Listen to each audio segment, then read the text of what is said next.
दोस्तों, जब दुनिया भर के जो पॉलिटिकल इश्यूज़ हैं, कंट्रीज़ के आपस के जो कॉन्फ्लिक्ट हैं, झगड़े मसले हैं, उन सब की जब बात होती है तो हम ज़्यादा फोकस हिस्ट्री पर करते हैं।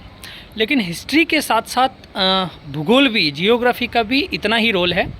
मैं आज कुछ इंटरेस्टिंग फैक्ट हैं जो ग्लोब के माध्यम से आपको समझाना चाहता हूँ। तो चलिए आइए ग्लोब की तरफ बढ़ते हैं। चलिए हम शुरुआत करते हैं रशिया से। रशिया का जो नॉर्दर्न रीजन है, इसका ज़्यादातर जो हिस्सा है वो मैदानी इलाका है। इसीलिए इसे हमेशा डर बना हुआ रहता है कि यूरोपियन कंट्री इसके खुले मैदानों में कहीं अटैक नहीं कर दें, क्योंकि यहाँ से जाना बहुत आसान है। और यही कारण है कि वर्ल्ड वॉर के दौरान जर्मनी आसानी से रशिया में इन्वेड कर गया था। लेकिन रशिया का एक बैरियर भी है नेचुरल।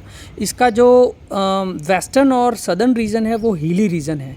तो रशिया की हमेशा कोशिश होती है कि ये जो बाल्टिक रीजन है और यूक्रेन वगैरह है, यहाँ पर ये अपनी पोजीशन को स्ट्रॉन्ग करना चाहता है, ताकि यहाँ से अगर इन्वेड हो तो ये यहाँ इस बॉर्डर से खुद को डिफेंड कर सके। चलिए बात करते हैं चाइना और इंडिया की। चाइना और इंडिया के बीच में एक नेचुरल बैरियर है, दैट इज़ हिमालय। लेकिन एक और बड़ा पठार इन दोनों के बीच में जो है दैट इज़ तिब्बत। कि तिब्बत जो है वो चाइना के लिए इतना इम्पोर्टेंट है क्योंकि इसकी जो मेजर रिवर हैं, या लाइक यांगजी रिवर है, येलो रिवर है, उन सब का ओरिजिन जो है वो तिब्बत से होता है। तो तिब्बत इसलिए भी महत्वपूर्ण है क्योंकि ये एक बहुत ही ऊंचा पठार नेचुरल बैरियर है। यदि इंडिया तिब्बत को इन्वेड कर ले तो वो आसानी से चाइना पर अटैक कर सकता है, और चाइना ये कभी नहीं चाहेगा। इसलिए उसने तिब्बत को हथिया ही लिया है। साथ में जो हमारे ईस्टर्न जो स्टेट्स हैं वहाँ पर भी वो हमेशा डिप्लोमेसी रखता है डोमिनेंट होने की। चलिए बात करते हैं अफ्रीका कॉन्टिनेंट्स की। वैसे तो अफ्रीका जो है वो नेचुरली बहुत ब्लेस्ड है, रिसोर्सेज है, बायोडाइवर्सिटी। लेकिन इसका एक ड्रॉबैक भी है। ड्रॉबैक क्या है कि इसकी जो कोस्टल लाइन है, इसका जो समुद्र तट है वो बहुत ज़्यादा गहरा नहीं है, उथला है। इस कारण से यहाँ कभी भी अच्छे बंदरगाह नहीं बन पाए। और आप जानते हैं कि यदि बंदरगाह नहीं विकसित होंगे, कार्गो इतना नहीं होगा, तो इंडस्ट्रियल डेवलपमेंट इतना नहीं होगा। एक बड़ा ड्रॉबैक जो है वो अफ्रीका की रिवर्स का है। बहुत बड़ी मेजर जो रिवर है लाइक नाइल है, वो सब यही है। लेकिन उनकी एक कमी है, वो रिवर्स बहुत ज़्यादा एग्रेसिव है। उनका फ्लो इतना है, हम जानते हैं दुनिया के बड़े बड़े पावरफुल जो झरने हैं वो यहीं पर हैं।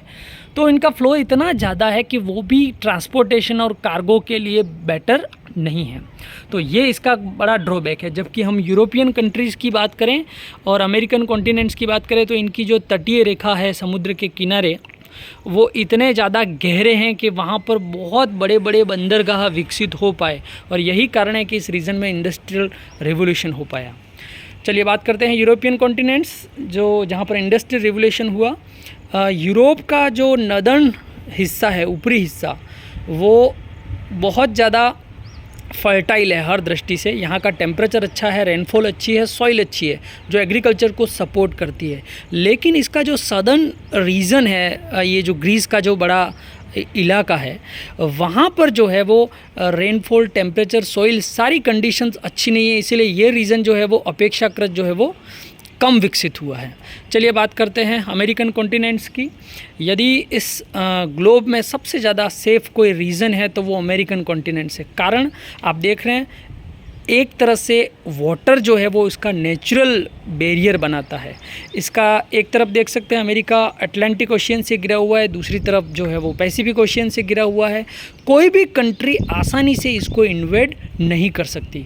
और दूसरा इसका जो बड़ा प्लस पॉइंट है, वहाँ पर फ्री गन पॉलिसी है। हर अमेरिकन सिविलियन के घर में हथियार है।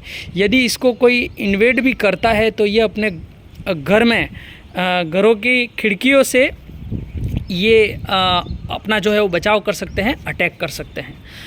प्रज्ञान बीच में आ गया, आजा आजा बेटा, ऊपर आजा। चलिए अब हम बात करते हैं साउथ अमेरिकन रीजन की। जो साउथ अमेरिकन रीजन है, आप देख रहे हैं, ये भी दोनों तरफ वाटर से घिरा हुआ है।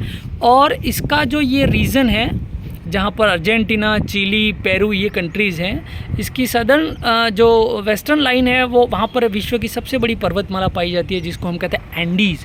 तो एंडीज़ जो है वो एक तरह से एक बून है, एक वरदान है इस कॉन्टिनेंट्स को। सारी मेजर जो रिवर है साउथ अमेरिका की, जो कि बहुत ज़्यादा फर्टाइल हैं एग्रीकल्चर की दृष्टि से, वो इसी रीजन से पैदा होती हैं। यहाँ पर बहुत सारे मिनरल्स हैं और जो ancient great civilisation like Inca, Aztec, Maya, उन सब का डेवलपमेंट भी यहीं से हुआ है। चलिए अब बात करते हैं हम ऑस्ट्रेलिया की, सबसे ज़्यादा अलग थलग पड़ा हुआ महाद्वीप। वाटर बॉडीज से ये चारों तरफ गिरा हुआ आइसोलेटेड है, लेकिन इसका भी एक ड्रॉबैक है कि इसका ज़्यादातर जो रीजन है वो डेजर्ट है, मरुस्थलीय है, इसलिए इसके भी कुछ अपने ड्रॉबैक हैं।